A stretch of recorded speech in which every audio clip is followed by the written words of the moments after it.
Assalamualaikum semuanya. Sebelumnya di sini ada yang tahu nggak sih apa itu komunikasi?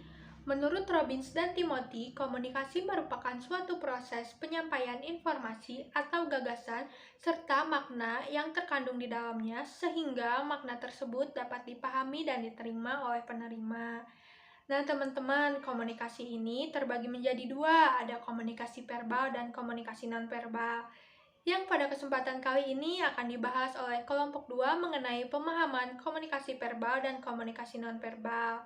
Maka untuk mempersingkat waktu, izinkan saya terlebih dahulu memperkenalkan anggota-anggota dari kelompok 2. Yang pertama ada Nabila Meganur, yang kedua ada saya sendiri Nabila Rifda Azwara, yang ketiga ada Sita Rosita, yang keempat Tasya Febriana, dan yang terakhir ada Winda Wahyuni. Dan mari kita masuk ke pembahasan yang pertama yang akan dibahas oleh Tasya Febriana mengenai pengertian komunikasi verbal dan nonverbal. Kepada Tasya Febriana, waktu dan tempat saya persilahkan. Sebelumnya, terima kasih kepada saudari moderator. Di sini saya akan menjelaskan apa itu komunikasi verbal dan komunikasi nonverbal. Komunikasi verbal adalah komunikasi yang menggunakan kata-kata baik secara lisan ataupun tulisan. Komunikasi verbal adalah komunikasi berupa kata-kata yang diucapkan secara langsung atau berbicara, bisa juga dilakukan secara face-to-face atau menggunakan media perantara. Contohnya berinteraksi menggunakan sosial media atau telepon genggam. Sedangkan komunikasi verbal melalui tulisan bisa juga menggunakan media surat ataupun postcard, chatting di media sosial, dan sebagainya.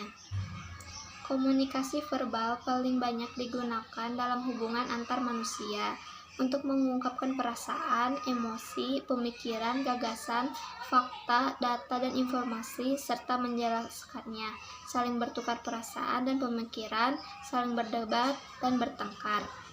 Unsur penting dalam komunikasi verbal ada dua, yaitu kata dan bahasa. Pertama, kata. Kata merupakan lambang terkecil dari bahasa. Kata merupakan lambang yang mewakili sesuatu hal, baik itu orang, barang, kejadian, atau keadaan. Dua adalah bahasa. Bahasa adalah suatu sistem lambang yang memungkinkan orang berbagi makna. Dalam komunikasi verbal, lambang bahasa yang dipergunakan adalah bahasa lisan, tertulis pada kertas, ataupun elektronik. Komunikasi nonverbal. Manusia berkomunikasi menggunakan kode verbal dan nonverbal. Kode nonverbal disebut isyarat atau bahasa diam atau silent language. Komunikasi nonverbal adalah transfer informasi melalui penggunaan bahasa tubuh, termasuk kontak mata, ekspresi wajah hingga gerakan tubuh. Melalui komunikasi nonverbal, kita bisa mengetahui suasana emosional seseorang, apakah ia sedang bahagia, marah, sedih, atau bingung. Komunikasi nonverbal lebih sering terjadi dalam komunikasi secara langsung atau face to face. Sebenarnya dalam komunikasi menggunakan media digital, komunikasi nonverbal sering sekali tidak mungkin dilakukan. Contohnya, ketika kita sedang melakukan chatting, tidak mungkin kita bisa melihat ekspresi lawan bicara kita atau mendengar intonasi suaranya. Karena keterbatasan ini pula, komunikasi nonverbal sering menimbulkan kesalahpahaman. Lalu yang kedua ada ciri-ciri komunikasi verbal dan nonverbal yang akan dibahas oleh Nabila Meganur. Kepada Nabila Meganur, waktu dan tempat saya persilahkan. Ciri-ciri komunikasi verbal dan komunikasi nonverbal. Untuk komunikasi verbal memiliki 5 ciri. Yang pertama ada media, kedua ada suara, ketiga ada kata-kata, keempat ada bahasa, dan yang kelima ada etiket. Untuk komunikasi nonverbalnya memiliki 3 ciri. Yang pertama disampaikan dengan isyarat atau gestur, gerak-gerik, postur atau tipologi, para bahasa, lalu kinesik atau sentuhan, penampilan fisik, jarak, ruang, waktu, consumer produk, dan artefak. Untuk ciri yang keduanya yaitu proses komunikasi implisit dan dapat terjadi dua arah maupun satu arah. Untuk ciri yang ketiganya, kualitas proses komunikasi itu tergantung pada pemahaman terhadap persepsi orang lain. Setelah ciri-ciri komunikasi verbal dan nonverbal, ada pula karakteristik komunikasi verbal dan nonverbal yang akan dibahas oleh Winda Wahyuni. Kepada Winda Wahyuni, waktu dan tempat saya persilahkan. Di dalam karakteristik komunikasi verbal terdapat 6 karakteristik. Yang pertama, jelas dan ringkas. Jelas dan ringkas ini berlangsung secara sederhana, pendek, dan langsung. Bila kata-kata yang digunakan sedikit, maka terjadinya kerancuan juga masih sedikit. Berbicara secara lambat dan pengucapan yang jelas akan membuat kata tersebut makin mudah dipahami. Lalu yang kedua, ada pembendaharaan kata. Penggunaan kata-kata yang mudah dimengerti oleh seseorang akan meningkatkan keberhasilan komunikasi. Komunikasi ini tidak akan berhasil jika pengirim pesan tidak mampu menerjemahkan kata dan ucapan. Lalu yang ketiga ada arti konotatif dan denotatif. Konotatif adalah pikiran, perasaan, atau ide yang terdapat dalam suatu kata. Sedangkan denotatif adalah memberikan pengertian yang sama terhadap kata yang digunakan. Lalu yang keempat ada intonasi. Seorang komunikator mampu mempengaruhi arti pesan melalui nada suara yang dikirimkan. Emosi ini sangat berperan dalam nada suara. Lalu yang kelima ada kecepatan berbicara. Keberhasilan komunikasi dipengaruhi juga oleh kecepatan dan tempo bicara yang tepat. Kesan menyembunyikan sesuatu dapat timbul bila dalam pembicaraan ada pengalihan yang cepat pada pokok pembicaraan. Dan yang terakhir ada humor. Humor dapat meningkatkan keberhasilan dalam memberikan dukungan emosi terhadap lawan bicara. Tertawa membantu mengurangi ketegangan pendengar sehingga meningkatkan keberhasilan untuk mendapat dukungan. Selain karakteristik komunikasi verbal, di sini juga ada karakteristik komunikasi nonverbal. Di dalam karakteristik komunikasi nonverbal terdapat 7 karakteristik. Yang pertama komunikatif. Komunikatif yaitu perilaku yang disengaja atau tidak disengaja untuk mengkomunikasikan sesuatu sehingga pesan yang ada bisa diterima secara sadar. Contohnya itu seperti mahasiswa memandang keluar jendela saat kuliah yang menunjukkan bahwa dia itu bosan. Lalu yang kedua, kesamaan perilaku. Kesamaan perilaku yaitu kesamaan perilaku nonverbal antara satu orang dengan orang lain. Secara umum bisa dilihat pada gerak tangan, cara duduk, berdiri, suara, pola bicara, kekerasan suara, dan cara diam. Lalu yang ketiga ada arti faktual. Arti faktual yaitu komunikasi nonverbal bisa juga dalam bentuk artefak seperti cara berpakaian, tata rias wajah, alat tulis, mobil, rumah, perabot rumah, dan cara menatanya. Barang yang dipakai juga bisa seperti jam tangan. Yang keempat yaitu ada konstekstual. Konstekstual yaitu bahasa nonverbal terjadi dalam suatu konteks, membantu tentukan makna dari setiap perilaku nonverbal. Misalnya itu seperti memukul meja saat pidato akan berbeda makna dengan memukul meja saat dengar berita kematian. Lalu yang kelima yaitu paket. Paket yaitu bahasa nonverbal merupakan sebuah paket dalam satu kesatuan. Paket nonverbal jika semua bagian tubuh bekerja sama untuk mengkomunikasikan makna tertentu. Contohnya itu seperti ada perempuan lewat kemudian kedipkan mata. Jika dikatakan tidak satu paket, bila menyatakan saya senang berjumpa dengan Anda, maka kalimat tersebut disebut kalimat verbal. Sedangkan jika tapi hindari kontak mata atau melihat atau mencari orang lain, maka kalimat tersebut disebut nonverbal. Lalu yang keenam, dapat dipercaya. Pada umumnya kita cepat percaya perilaku nonverbal. Verbal dan nonverbal haruslah konsisten. Ketidakkonsistenan akan tampak pada bahasa nonverbal yang akan mudah diketahui oleh orang lain. Misalnya, seorang pembohong akan banyak melakukan gerakan-gerakan tidak disadari saat ia berbicara. Lalu yang terakhir ada dikendalikan oleh aturan.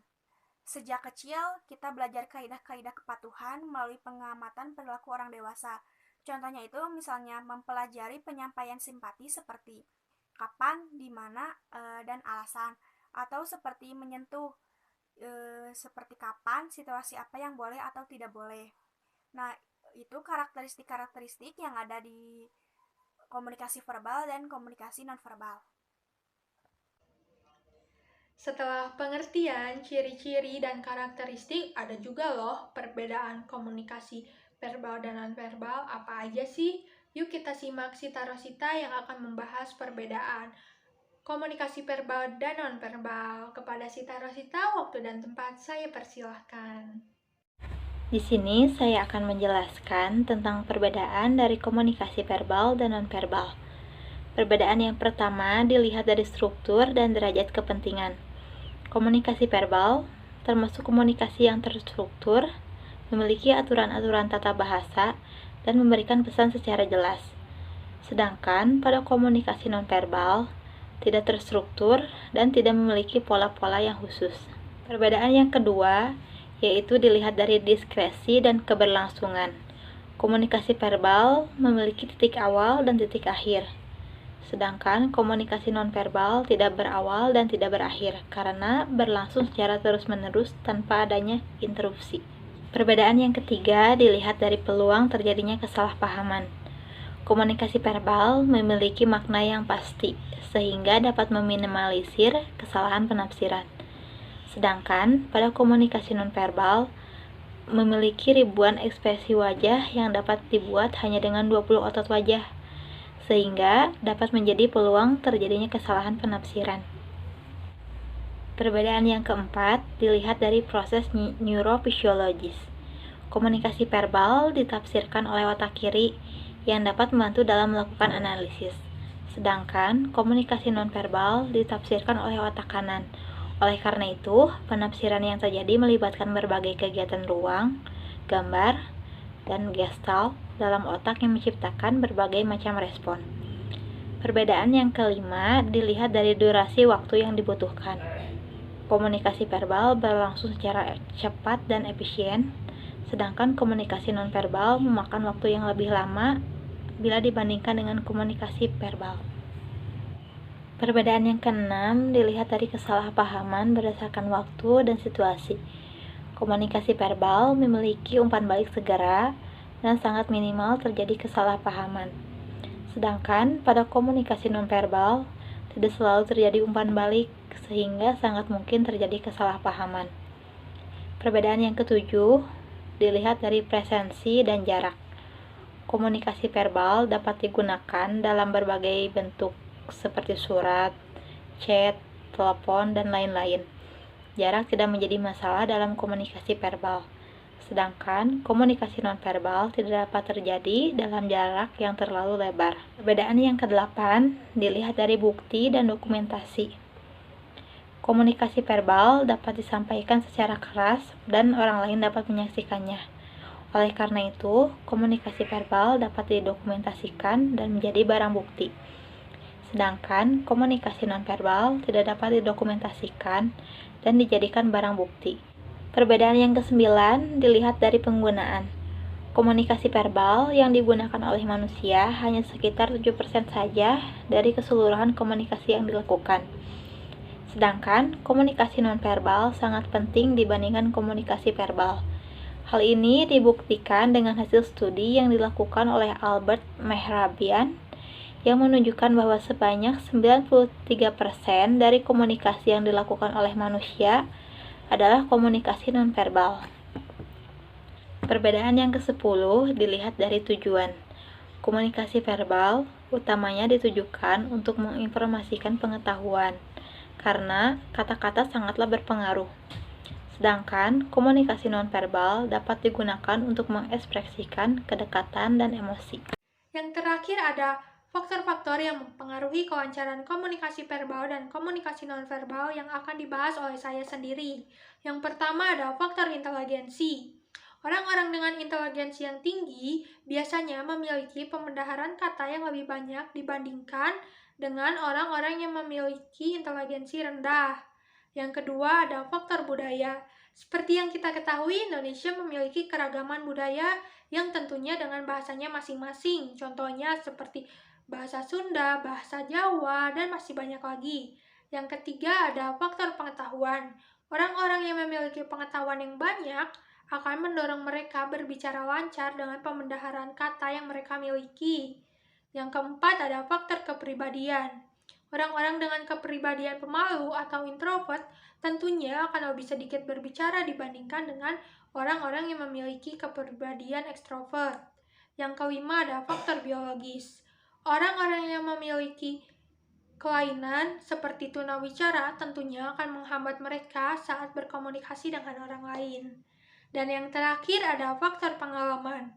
Orang-orang yang memiliki banyak pengalaman berkomunikasi, baik secara individu, massa, atau dengan orang lain, tentunya mereka akan berbicara sangat lancar saat berkomunikasi. Berikut pembahasan yang dapat kelompok 2 sampaikan, semoga dapat dipahami oleh kalian, dan jika ada pertanyaan bisa disampaikan di bawah kolom komentar.